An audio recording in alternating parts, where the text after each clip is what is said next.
In the next 20 minutes, I'm going to show you 8 ridiculously simple growth levers that your business is probably missing right now that could be worth hundreds of thousands in additional revenue. And some of them can be implemented in as little as 5 minutes. So let's dive straight into it. So the first massively overlooked opportunity I see is data-driven conversion rate optimization. One of the easiest ways of doing this is going to be to install some sort of visitor behavior software onto your website. There are tools like heatmap.com for Shopify stores. You've got Hotjar, Lucky Orange, or if you're just getting started, Microsoft Clarity is a great free tool you can use. Now, a lot of people get scared and put off by this software because they just don't know where to start. Easiest report to look into is going to be your heat maps, and in particular, your scroll maps. This is going to show you exactly where on your page most of your visitors are dropping off. So you then know where the problem areas are, and you can then hypothesize what might be the cause of that. Is it too wordy? Is there not enough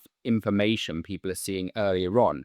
For example, if you see you're losing around 80% of your visits within that first scroll, there's no point you trying to redo content or add content on further down the page when it's clear there is an issue with that initial content people see. You might want to change different hero images on your site, different headlines to find that thing that makes it more sticky. Another great place to look is simply in your website analytics, whether you use your own platform analytics or whether you use something like GA4, and you'll want to look at a funnel exploration view to find where it is in that customer journey, in that buyer journey, that most people are falling off. You can then put your attention toward optimizing and testing different layouts, different copy, different iterations of that page. And to make this even easier for you, here's a couple of really common missed opportunities that we see a lot of businesses making. One is having no lead magnet on their site. You have to remember that only 1 to 3% of any market at any given time is actually going to be ready to buy right now. So there's going to be a huge percentage of your total visitors who just aren't ready to buy right now. So you want to think about some lead magnets or things that you can offer whereby you can get their name and email address, bring them onto your email list so you can then follow up with them and nurture that lead and build that trust and relationship over time to the point where they're ready to buy. This can be free checklists, free trainings, trackers, time-based incentives like bundle offers or free gift with purchase, discounts, etc. There's a whole bunch of different things you can offer here, and this is really going to come down to testing and experimentation. The next thing is a lack of social proof and credibility. A lot of businesses I see might have a ton of reviews listed on their homepage, but they're actually driving most of their traffic to their service pages or their product pages. And when you land on those pages, you have to scroll right to the bottom of the page to see any reviews. Think about ways you can maybe implement customer quotes as soon as people land on the page. I've seen just having the right customer quote alone doubling a conversion rate on a product page. So do not underestimate this. And then finally, it's going to just be a lack of images or videos on your website. If you're in a service business and you're selling something high ticket, videos are extremely important because it's going to help you to build trust to get people to that stage where they're even willing to inquire with you. If you run an e-com store, images are going to be incredibly important. You want to have diversity in your images, in your product gallery. Think about things like lifestyle images, infographic style content, customer quotes. You really want to have the full gamut in terms of different types of images that are going to appeal to different types of buyers. Do not underestimate this. All right, so this transitions nicely into point number 2, which is running post-purchase surveys and customer interviews. It blows my mind how many, especially small businesses who actually have the time and resources and capacity to pick up the phone and call their buyers, just don't do this. And this doesn't have to feel like an overly formal or salesy process. To give you an example, if you're running an e-com store, literally doing something as simple as picking up the phone to every customer who orders and saying, "Hey John, it's Tom here from XYZ brand. Saw you placed an order earlier. Just wanted to say a massive thank you for trusting us. I've just sent that through to our warehousing team now, and they'll be sending this out to you in the next couple of days." The customer will be blown away, firstly, that you've actually taken the time to do that. And you can naturally just start a conversation from there. So you say, "Hey, out of interest, John, how did you actually find out about us?" And then John will go on to telling you this amazing insight in terms of the customer journey, the ad that he's maybe seen, which can then act as a feedback loop into your ad platform so you know what creatives are working. And you might then also follow up with saying, what made you buy out of interest? What got you out of all the ads you must see every day, John? What actually made you stop and give us a try? And just have this as a very informal, casual conversation like you were chatting to a friend. You will be amazed at how many people are just so taken aback by the gesture and the call. And this is the key. You want to position it as just, hey, I'm just here to say thank you. If you don't have time to speak to me right now, that's totally fine. Like, you're not going to get all of them. But even if you can get 1 in 5 of those people to actually take the time and tell you about their journey, that's going to give you amazing insights into why your customers are buying or what potentially even nearly stopped them from buying. You'll have some amazing conversations with customers. And even for those ones who are busy, they're just going to be amazed by the fact that somebody's actually called them to thank them, which is in turn going to lead to more reviews. More reviews are going to lead to more sales. Please do not underestimate this. Now, if you're at a scale where you can't afford to do this, you don't have the resources to do that level of one-on-one contact, running post-purchase surveys is still going to give you that same benefit. Some fantastic questions to ask here are things like, what almost stopped you from buying today? And a follow-up question to that might be, in the end, what made you decide to go ahead anyway? You will get some amazing insights that you can then use on the front end of your website to further improve and get more of those people over the line, because you know that if some of your buyers had these doubts, you can be damn sure that there are other people who also had those doubts that just didn't buy because of it. All right, so point number 3 is optimizing the back end of your marketing funnel. So let's run through 2 examples of this. Let's say that you're in a kind of lead generation business, maybe you're in a service business, for example, and you're getting people to book a call with you. A huge missed opportunity I see is not having a post-call booking follow-up sequence. Even something like having a thank you page that has a video on it that walks people through what to expect. Every time we've worked with a client who's implemented this, we've nearly always seen an increase in the actual show rates you get from those calendar bookings. Because when people get to see a video and they can see there's a real person on the other side of this calendar, it makes them far more likely to show up for whatever they've just booked. Another example of this in the case of e-com might just be something simple as optimizing your abandoned cart sequence. Most e-com stores do have abandoned cart sequences, but they look like everything else out there, just marketing spam that most people do not open. One of the best ways of cutting through the noise here is to send out plain text emails from somebody within the team. So instead of it coming from brand name, have it come out from Tom at brand name. And instead of it being a fancy HTML looking email, have it being as a plain text email that is very short and to the point and just says, hey, John, saw you tried to buy this earlier.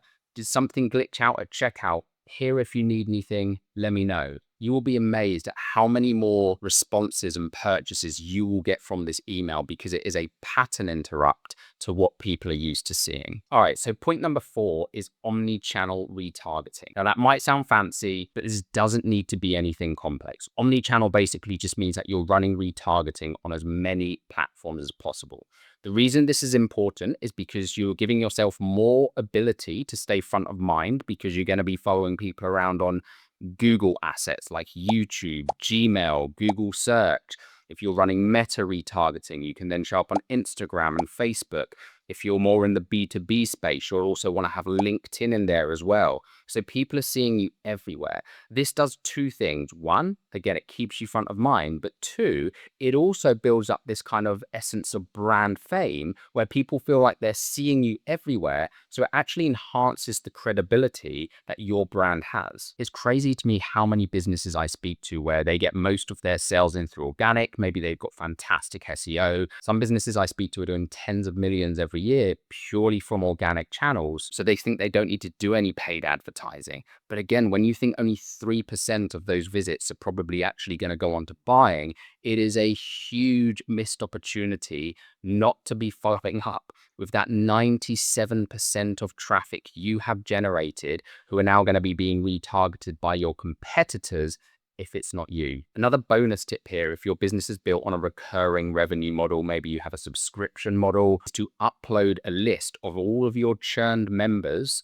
into platforms like Google, like Meta, so that you can retarget them with new offers and bring them back into your world. Point number 5 is setting up top of funnel audience building campaigns. A couple of examples here are setting up campaigns on Google search that are targeting the kind of problem-based keywords that people might be searching for. For example, if you're a dentist, this might look like targeting keywords around your local area of things like, why do I have tooth pain? Tooth pain causes. And instead of driving people through to your website because they're clearly not ready to book a dentist right now, but sending them through to a blog or an informational article or an advertorial funnel on your website that addresses that specific concern, so it builds trust and gets people to the stage where they're then actually ready to inquire with you. One thing you'll also want to do is within that blog natively, you'll also want to have some form of offer. So maybe that sign up now to get X amount of discount when you are ready to come in, or get this bundle. Again, it ties back to that point of lead magnets that we spoke about earlier. Now, the key here is you need to see this as a long-term play. These are campaigns realistically that you're going to want to be running for at least 12 months, and you are not going to be tracking conversions from it.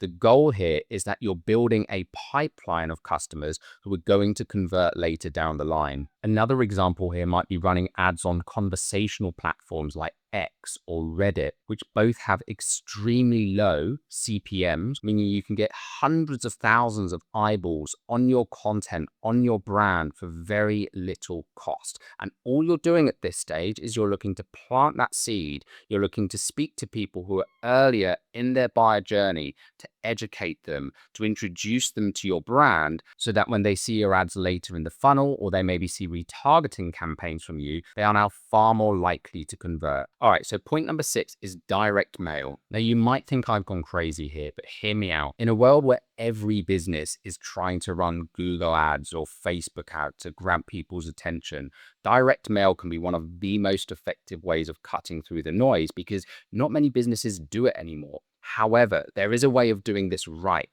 The last thing you want to do is become that pizza flyer or takeaway flyer that gets posted through everyone's door and just ends up being put straight in the bin. Some of the old school great copywriters used to talk about this principle, and that if you were to send a letter through somebody's door in a white envelope that looks like a bill, it's probably going to be the last thing people want to open. Whereas if you send it through in a red envelope or a gold envelope, for example, you can almost guarantee people are opening that. Think about that. How many other channels out there are going to offer you a 100% open rate?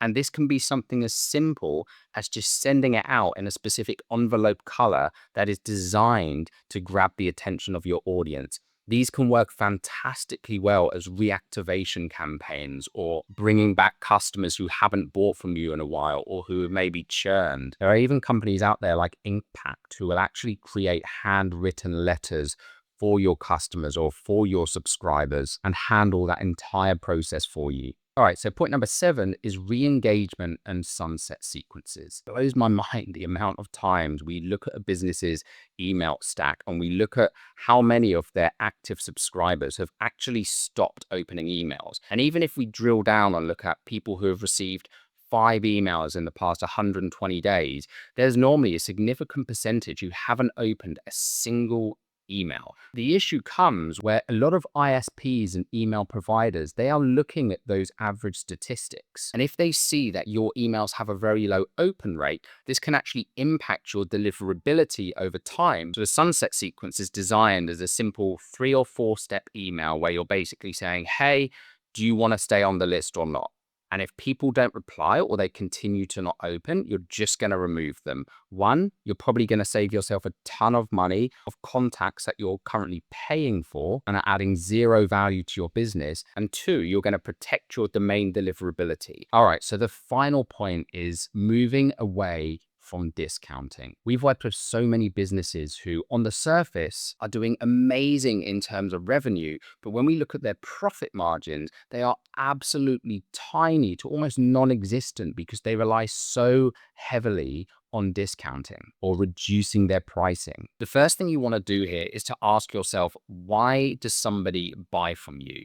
What is the transformation that they are looking for? And then instead of trying to reduce the price or discount it, ask yourself, what can you also bundle in? What can you offer, or how can you reframe this offer to get them to that transformation faster with less friction, or to have a better and bigger overall result or transformation at the end of it? If you're an e-com store, maybe there's something you can bundle in which is relatively low cost to you, but it's actually going to make the overall package and that overall transformation the customer is looking for far more attractive, and thus increasing the conversion rate, increasing the chances they're going to buy without you having to heavily discount. Even looking at some ways that you can offer some form of guarantee or risk reversal on what it is you sell can have a significant impact here, and can actually a lot of the time end up having a higher impact on your conversion rate than discounts alone. The other thing you have to be mindful of with discounting is there is a chasm you can cross where it can actually start to impact the perception of your brand or the product or service you are selling, where people just don't think it's very good because it's too cheap. But if you're struggling to find some ways of doing this, you're going to want to see this next video coming up, because I'm going to be walking you through the exact steps to creating and repackaging an irresistible offer for your business. I'll see you there.